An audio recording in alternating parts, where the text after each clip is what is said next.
नमस्कार,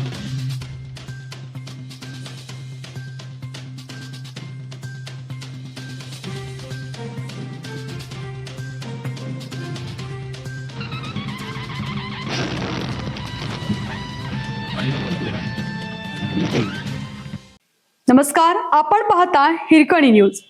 हिरकणी न्यूज प्रत्येक क्षण ताज्या घडामोडी आणि महत्त्वाच्या प्रत्येक बातमीसाठी नेहमी तत्पर.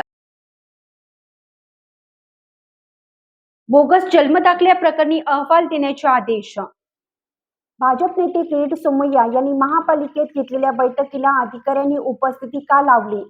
सोमय्या यांना महापालिकेची बैठक घेण्याचा काय अधिकार, असा संतप्त सवाल करत राष्ट्रवादी काँग्रेस अजित पवार गट पक्षाचे गटनेते मैनुद्दीन बागवान यांनी स्थायी समितीच्या सभेत प्रशासनाला धारेवर धरलं. बोगस जन्मदाखल्या प्रकरणी तातडीनं वस्तुस्थितीदर्शक अहवाल सादर करावा, असे आदेश सभापती अतुल माने यांनी प्रशासनाला दिले. महापालिकेची स्थायी समिती सभा गुरुवारी सभापती अतुल माने यांच्या अध्यक्षतेखाली पार पडली. या सभेत संभाव्य महापुराच्या संकटावर मात करण्यासाठी महापालिका प्रशासनाने सर्व यंत्रणा सतर्क ठेवण्याचे आदेश देण्यात आले.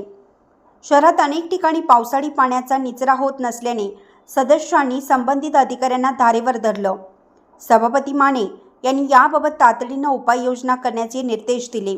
सभेत पंढरपूर रस्त्यावरील 2 कोटी रुपयांच्या ड्रेनेज लाईन कामाच्या तसेच शहरातील सर्व स्मशानभूमीतील अंत्यविधी साहित्यासाठी 1 कोटी 2 लाख रुपयांची निविदा काढण्यास मान्यता देण्यात आली.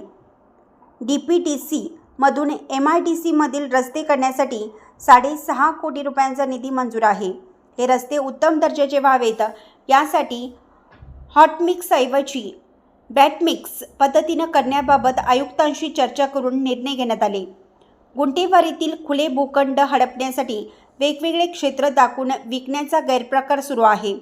अशा सर्व विवादित जागांची यादी पुढील स्थायी समिती सभेपुढे सादर करण्याचे आदेश देण्यात आले. मिरजेतील महाराणा प्रताप चौक ते तहसीलदार कार्यालय या रस्त्यावर अनेक वर्षापासून अतिक्रमण आहे. याबाबत न्यायालयाने 10 वर्षापूर्वीच 60 दिवसात अतिक्रमण हटवण्याचे आदेश दिलेले असतानाही प्रशासनाने अद्याप कोणतीही ठोस कारवाई केली नसल्याचं सांगत सदस्य मोहन वाटवे यांनी तीव्र नाराजी व्यक्त केली.